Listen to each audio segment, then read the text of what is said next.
الذي أنعمنا بنعمة الإيمان والإسلام والإحسان والاستقامة.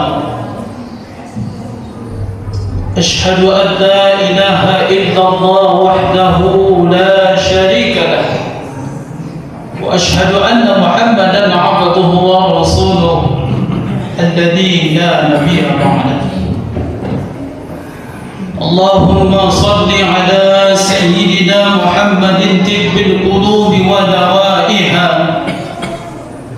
وعافية الأبدان وشفائها ونور الأبصار وضيائها، المبعوث رحمة للعالمين.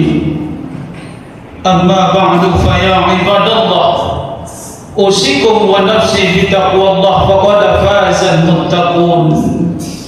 كما قال تعالى: أعوذ بالله من الشيطان الرجيم، بسم الله الرحمن الرحيم، ولتجدنهم أحرص الناس على حياة ومن الذين أشركوا يود أحدهم لو يعمر 1000 سنة وما هو بمجهزه من العذاب أن يعمر wallahu basirun bima ya'malun. Arti ayat: dan engkau Muhammad akan berjumpa, akan bertemu dengan orang-orang yang rakus dalam kehidupan dunia. Wa minal ladzina asyraku, padahal mereka lebih rakus dari orang-orang kaum musyrikin. Yawaddu ahaduhum law yu'ammaru 1000 sana, mereka menginginkan supaya Allah beri umur yang panjang 1000 tahun lamanya. Wa ma huwa bimuzahzihi minal 'adzabi ay yu'ammar, walaupun Allah berikan titipkan umur panjang itu, namun tidak bisa menjauhkan dari siksanya Allah.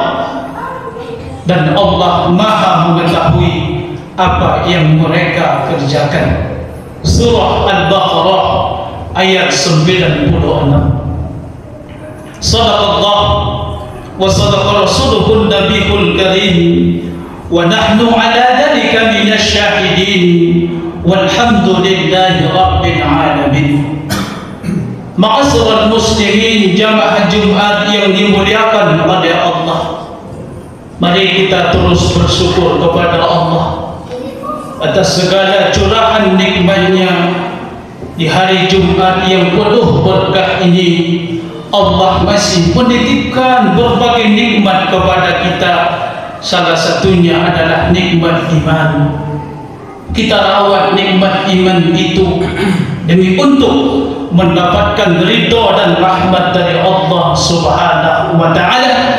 Semoga kita termasuk hamba-hamba yang pandai bersyukur atas titipan yang Allah titipkan kepada kita. Amin ya rabbal alamin. Salawat dan salam Allahumma salli wa sallim wa barik alaihi. Senantiasa kita memperbanyak kepada salawat. Kadang-kadang dalam hidup ini kita mengaku beriman kepada Allah, mengaku cinta kepada Nabi, tapi sangat minim kecintaan kita kepada Rasul. Banyak hadis dalam kitab Ihya Ulumuddin atau kitab-kitab yang lain begitu dahsyatnya ketika kita memperbanyak salawat kepada Nabi. Maka dengan salawat Nabi itu adalah bukti kecintaan kita kepada Rasulullah. Semoga kita bisa belajar, mendekati atau mengamalkan sunnah-sunnah Rasulullah, dan di kemudian hari nanti kita memperoleh syafaatnya. Amin ya rabbal alamin. Saudaraku yang dirahmati oleh Allah Subhanahu wa taala, hari ini tepatnya tanggal 7 Safar 1447 Hijriah, tepatnya tanggal 1 Agustus 2025. Sebagai judul khutbah kita adalah rakus adalah pangkal kebinasaan dalam kehidupan. Saudaraku yang dirahmati oleh Allah Subhanahu wa Ta'ala, rakus adalah merupakan penyakit yang tidak pernah puas di dalam hati manusia. Ingin memiliki, tidak hanya cukup satu sampai seterusnya, dan mereka lupa akan bersyukur kepada Allah Subhanahu wa Ta'ala. Kepingin harta yang melimpah ruah, kepingin jabatan yang sangat kedudukan di atas segalanya, tetapi mereka lupa akan nikmat yang Allah berikan kepada mereka. Saudaraku yang dirahmati oleh Allah Subhanahu wa Ta'ala, dalam kamus besar bahasa Arab, rakus dimaknai dengan dua kata. Yang pertama al-hirsh. Al-hirsh adalah sifat tercela yang mengantarkan manusia berlebihan dalam kehidupan. Sedangkan yang kedua, makna daripada rakus adalah tamak. Sedangkan sifat tamak itu keserakahan tanpa melihat kondisi. Allah sudah menitipkan satu jabatan bertahun-tahun, kepingin lagi. Allah sudah memberi harta yang berlimpah ruah, kepingin lagi. Maka saudaraku yang dirahmati oleh Allah Subhanahu wa Ta'ala, antara kata al-hirs dengan tamak, mana lebih rakus, mana yang lebih tamak? Tentunya adalah kata-kata tamak. Kita belajar dari melihat makna atau dari kata lafaz tamak. To adalah huruf hijaiyah. Kalau kita lihat bulat tidak pernah puas, itu huruf to. Selalu bulat, selalu ingin merampas hak-hak orang lain. Begitu juga dengan mim, terbuka, ingin mengambil juga hak-hak orang lain. Begitu juga dengan ain. Ain itu ngangak, selalu ngangak, sudah puas, bertambah diambil lagi harta orang lain. Maka keganasan tamak ini adalah jauh dari Allah Subhanahu wa Ta'ala. Saudaraku yang dirahmati oleh Allah Subhanahu wa Ta'ala, lalu kemudian bagaimana indikator ciri-ciri orang-orang yang rakus? Bagaimana indikator ciri-ciri orang yang tamak akan harta? Rasulullah SAW memberi gambaran kepada orang-orang yang rakus akan jabatan, akan kedudukan. Salah satunya adalah hubbud dunia, terlalu mencintai kepada dunia, artinya ambisi dengan kedudukan.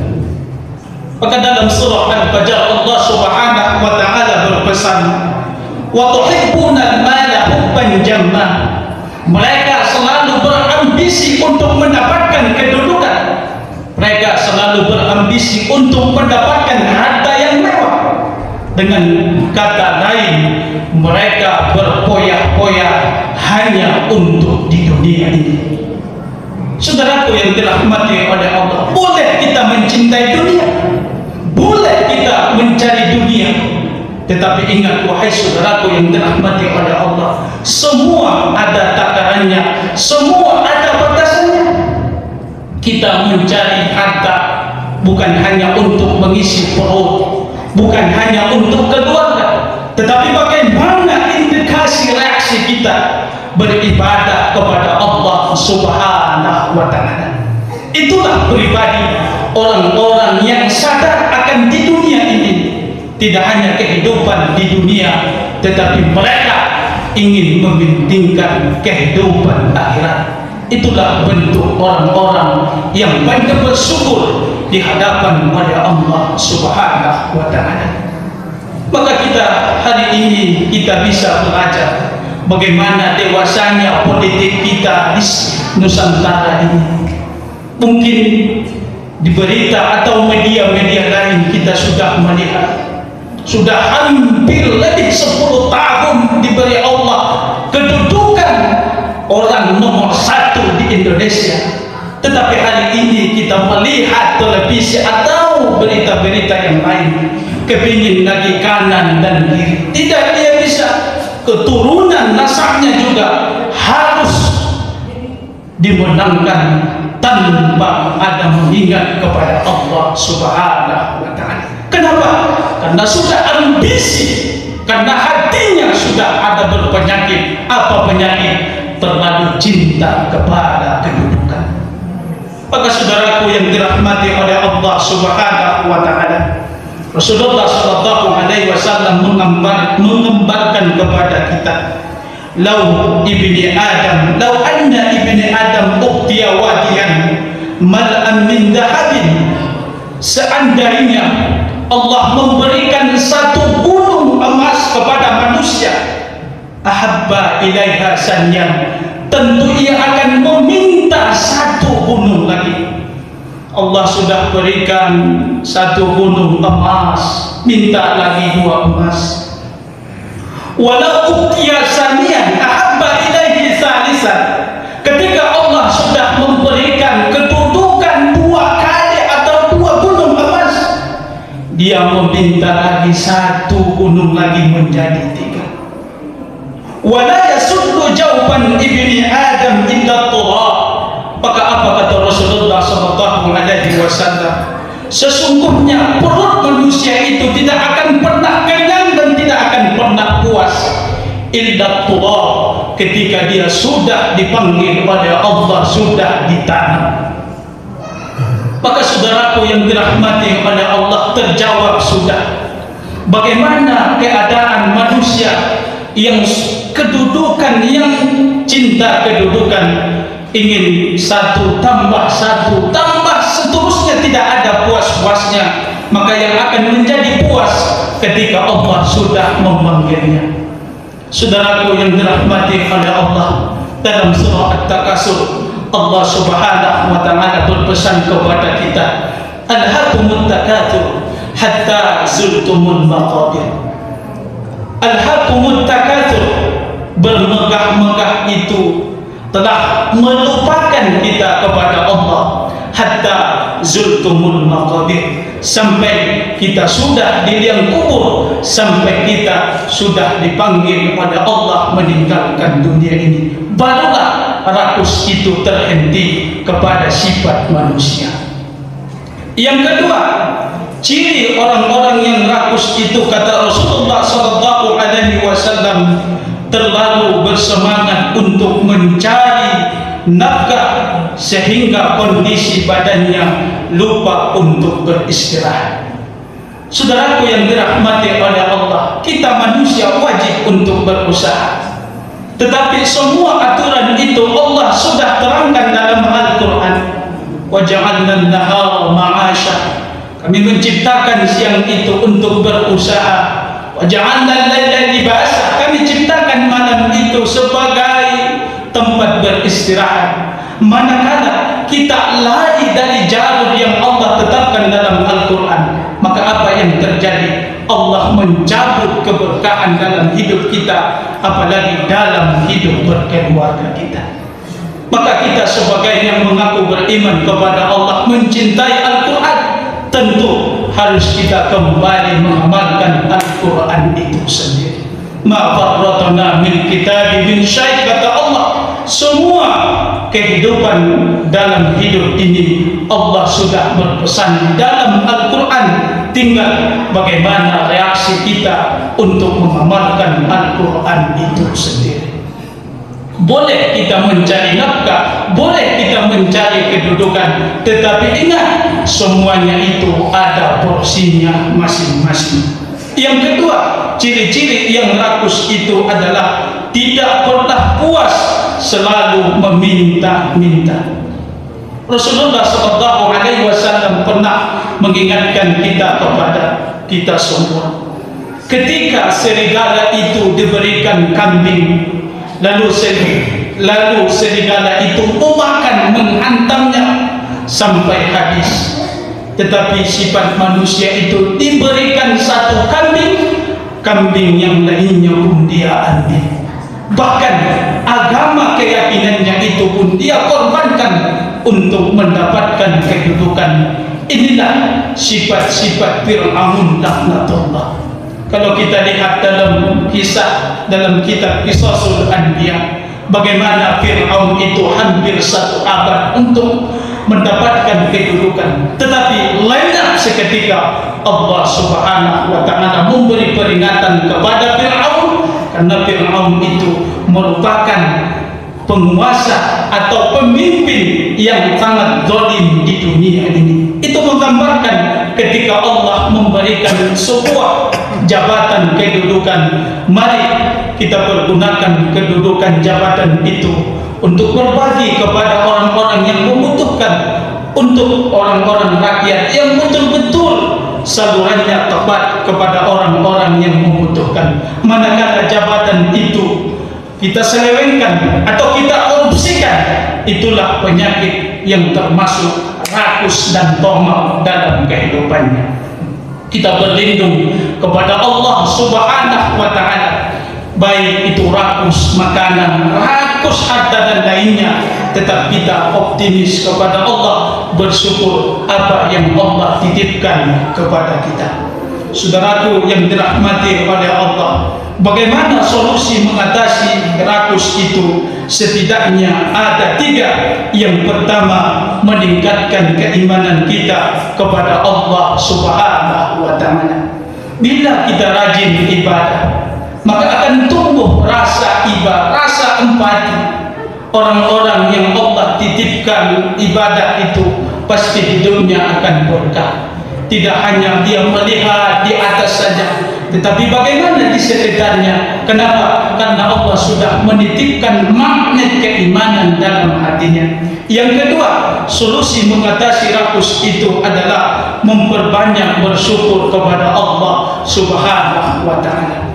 Apa yang Allah berikan kepada kita, itulah kepunyaan kita. Selalu kita banyak bersyukur kepada Allah. La in syakartum la azidannakum wa la in kafartum inna adabi lasyadid. Ketika kita pandai bersyukur, Allah akan menambahi segala nikmat kepada kita. Ketika kita lupa untuk bersyukur, pastilah ajab Allah itu sangat pedih. Saudaraku yang dirahmati oleh Allah Subhanahu wa ta'ala, mungkin ini saja khutbah yang singkat yang bisa saya sampaikan. Semoga bermanfaat bagi kita. Kesimpulan yang singkat ini, yang pertama, ayo kita menjauhkan dari sifat rakus dan tamak. Sebab rakus dan tamak itu akan jauh dari rahmat Allah Subhanahu wa ta'ala. Yang kedua, mari kita bersyukur atas titipan rezeki yang Allah berikan kepada kita. Semoga kita termasuk hamba-hamba yang pandai bersyukur atas titipan yang Allah berikan kepada kita. Amin ya rabbal alamin. A'udzu billahi minasyaitonir rajim. Bismillahirrahmanirrahim. Inna lil muttaqina mafaja. Barakallahu li wa lakum fil Qur'anil Karim wa nafa'ani wa iyyakum bima fihi minal ayati wadh-dhikril hakim wa taqabbala minni wa minkum tilawata innahu huwal ghafurur rahim.